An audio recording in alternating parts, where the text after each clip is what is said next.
stopping me. What's up, everybody? This is your girl, Reverend Dr. Nicole B. Simpson, CEO of Harvest Wealth Financial. You are here the first week in October as we are standing on business. I'm so excited every time we hit the month of October, but this year is particularly amazing because this Sunday I will be in Chicago and you can come hang out with me at the CFP Connections Conference, where I'm going to talk about comprehensive planning from a financial planner's perspective, representing the Generation X community. But also, this marks Financial Literacy Month, Financial Planning Literacy Month, and it also marks 25 years that I have been a CFP practitioner, 25 years of being an expert in this industry. So today I'm going to try to connect what we were talking about last week with our very own Miss Tabitha Brown, infamous or famous influencer, entrepreneur, and some words that she had indicated about the necessity of getting a job while you're pursuing your dreams, and how I, weighed in on that because I think that was absolutely sage advice. What does that look like? You're pursuing your dreams, but you still have these responsibilities, meaning you have bills. And so how do we make sure that we're doing things responsibly?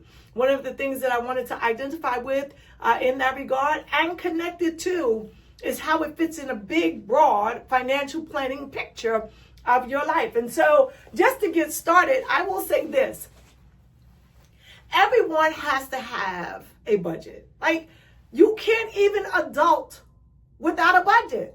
Adulting is paying bills. I'm just putting it in the nicest way so that you get it. Adulting is being responsible for you and yours and whomever it is that you're connected to in your family. And so with that comes a place to live, food on the table, clothes on your back, other essentials to navigate whatever your expenses are from day to day. If you have children, there's a component to that. And so these things become critical and they require resources in order to make that happen. When you're an entrepreneur, and you're just starting out and you're not full-time, you may need that 9-to-5 job to give some base, some stability. And so I promised you that I would come back and just revisit that conversation. And this is what it looks like. It's very important to identify what your discretionary expenses are versus your non-discretionary.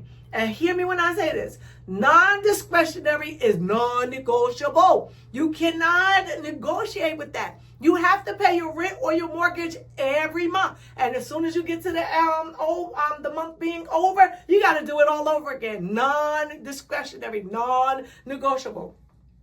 You can't just decide, I'm never going to eat again. You're going to have to eat in order to take care of yourself from a healthy perspective. And so when you look at what non-negotiable and non-discretionary items are, those are the things where you got to put food on your table, you got to put clothes on your back, you got to have a place to lay your head. If you have a need to get back and forth to the job, transportation is essential. If you work from home and it's remote, you may need internet access. These items are non-negotiable in order to secure your resources. Negotiable means exactly that. You can negotiate whether or not you have it. I'm going to tell you some things that I would identify as negotiable that you may not, that you would identify as discretionary that you may not. Let me be the first to say, having a cable bill that is a lot of money is not necessarily non-discretionary. It is discretionary. You could go without cable. I'm going to say another thing. Parents, I know you can never imagine it in the 21st century, but you remember that you didn't always have a cell phone. So do our children really need a cell phone? Especially in today's age where the internet is practically ruining some people's lives anyway. The pressure that's associated with it, is that absolutely deemed a non-discretionary item? No, it is discretionary. It is to your comfortability. We can be frank about that. But you want to look at what is non-discretionary versus discretionary and put its level of importance and priority to each of them. I think the best way for us to be able to do that is to pull 3 months, at least a quarter of your statements. You really want to be bold. I would say 6 months, but 3 months will give you a broad picture of what expenses that you have that are regular. It shows your pattern of behavior, how you spend money, the things that may come up. The reason why you want to do 3 months or more is just in case you have something that may be on a quarterly basis, such as for those individuals that own a home, oftentimes your water bill might be quarterly, your insurance may be quarterly, and so you don't want to forget or neglect those items that are there. It's important to see where you land with those expenses before you can even begin to think about being an entrepreneur, because that's your level of contribution to your household. And once you can find out or identify your contribution to your household, that will let you know whether or not you need a job in addition to building your dreams, or while you're building your dreams. That dollar amount, your expenses, the non-discretionary ones and the ones that you feel like you must have, there's a number that is attached to that. And that number really says, what do I need to live my current standard of living? You cannot really move forward and be either financially free or call yourself an entrepreneur without the basics of what's going to take care of your household. Now, why do you need to separate it from the business? Because I will be the first to say you should have 2 budgets if you think you're going to be an entrepreneur.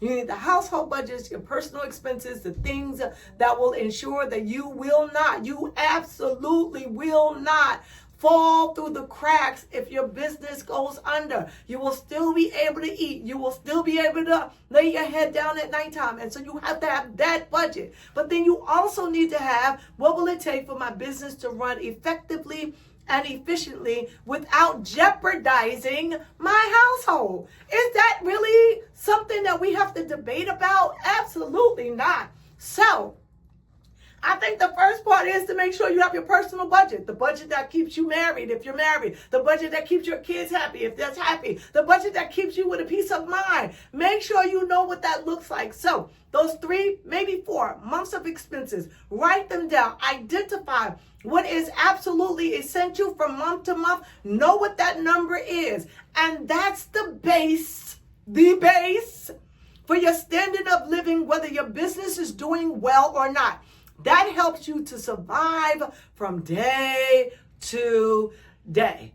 Now listen, I gotta run real quick, but I'm gonna come back and I'm gonna talk about the business budget, because that's equally important. Yes, get a job while you're building your business until your business can sustain you. What does that look like? Little hint for you, so you'll come back next week. Business budgets always start off with a deficit. Yep, I said it. You already starting off negative. Come back next week and I'll tell you what you need to do in order to make that happen. Talk to you later. God bless you. Have a most amazing weekend. Listen, catch me in Chi-Town. I'm going to be there. Monday, I'm speaking. Connections Conference. See you there. God bless. 0, 1.